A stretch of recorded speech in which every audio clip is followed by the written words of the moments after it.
Well, hello, welcome to my kitchen. Today I'm making a Dutch baby and I'm super excited about sharing this recipe with you. If you're not familiar with a Dutch baby, it's basically a big puffy pancake. It's so delicious. To me, it tastes like a crepe souffle. It's got just eggy, sweet, custardy type flavor to it, and you pour it into your baking dish. It is gonna puff up and make this beautiful, crusty creation that, like I said, I just can't wait to show you. Well, let's get started. It only has a few ingredients and I mix them in a blender. It's just easier, and from all of the tips that I've read about Dutch babies, everyone says making it in a blender is the best. But I haven't always had a blender. I've had to do it by hand, and I will say it turned out just as good. But hey, you've got to mix it up, so I'll let the blender do that for me. I've got 3 eggs. And I've let these sit in some warm tap water just to get the chill off of them. The recipe calls for room temperature eggs, but a lot of times I don't have time. I didn't think about it ahead of time. So if you'll just put your eggs in some warm tap water, let them sit for about 10 minutes, they're perfect. And I'm also using a 1/2 cup of whole milk. When I've made this at the cabin, I've not had whole milk. I've used 2% and added just 2 parts 2%, 1 part heavy cream, and it worked out great. So just a little side note there. So this goes right in. And I've also got a 1/2 cup of all-purpose flour. As you can see, I did not level it off. I've got a heaping 1/2 cup of all-purpose flour. Now, if you only have self-rising flour, I've used that before and it worked just fine. So, recipe calls for all-purpose, but sometimes you just have to improvise. I just put in a tablespoon of sugar, granulated sugar, and I'm adding about a teaspoon of vanilla, and that goes right in. And grab my base and my top. I've forgotten my topper time or two, and believe me, it was not fun. I'm going to blend this at low speed for about 30 seconds. I think that'll be just right.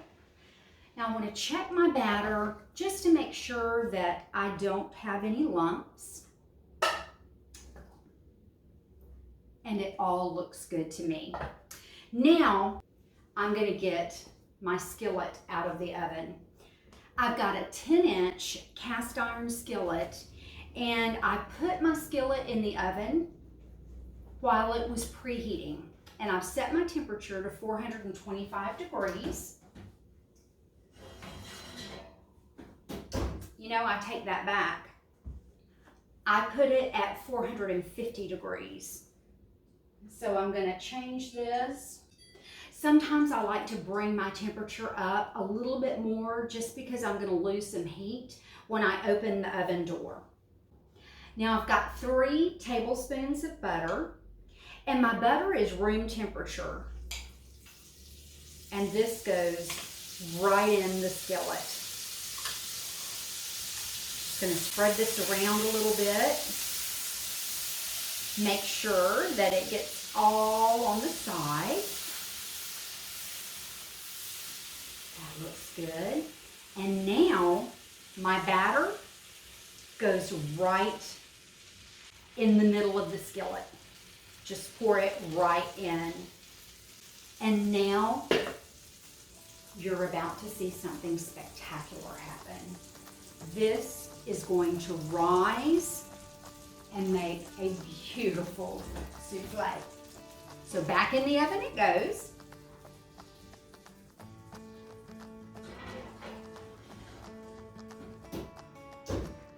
This is gonna cook for about 20 minutes. I'm gonna keep my eye on it and I'll see you when it's done. I think our Dutch baby is ready. Let's see. Oh, it definitely is. Look at this. Isn't it beautiful? And believe me, it is going to taste as pretty and delicious as it looks. This took almost 20 minutes. And just as fast as this started rising, unfortunately, it's going to fall. It's much like a souffle when you go to a restaurant and they ask you, would you like to order the chocolate souffle? They put your order in before your dinner. That way they can come out and show it to you at the end and it's nice, big and poofy. And then when you have it on your plate, it is not quite the same. But this looks so good. Now the batter isn't sweet, so I'm going to douse this in powdered sugar.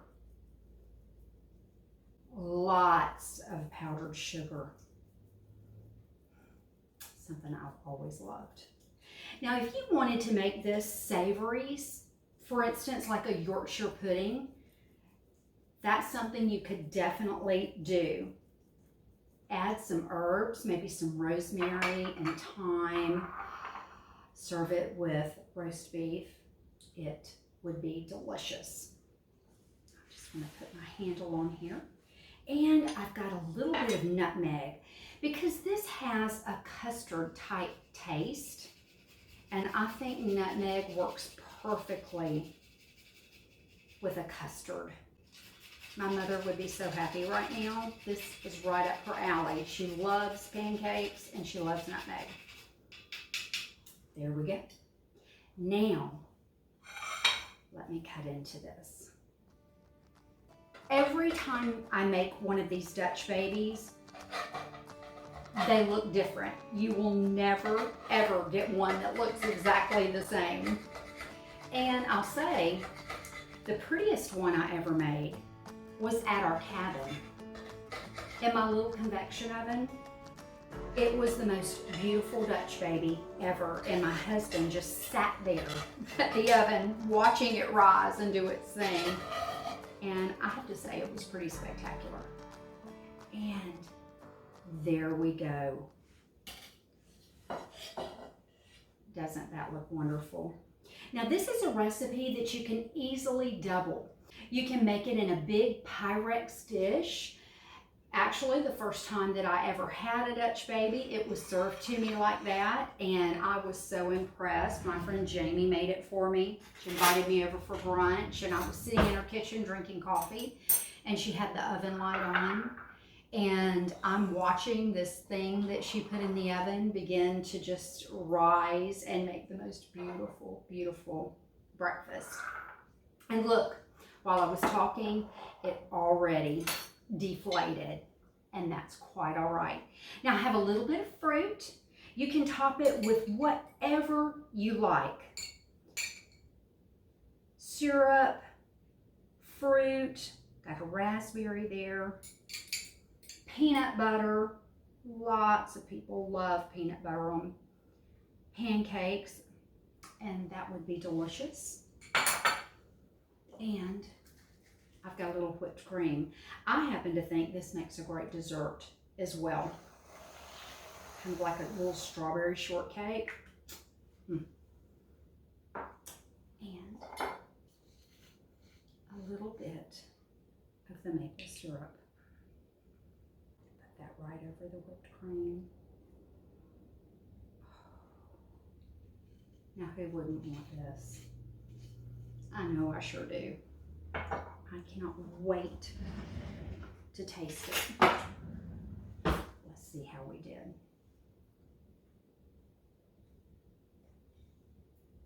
A little bit of whipped cream.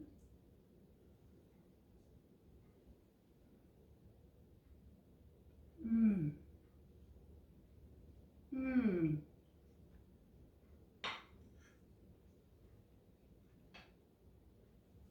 This is so good.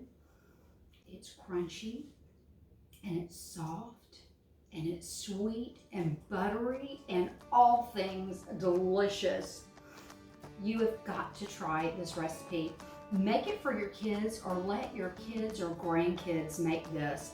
They're going to be so impressed with themselves when they're finished, and they'll enjoy eating it as much as they enjoyed making it. Listen, you're a blessing to me.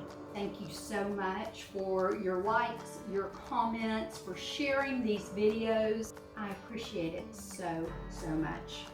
Well, as I said, this makes a great breakfast, dessert, or afternoon snack.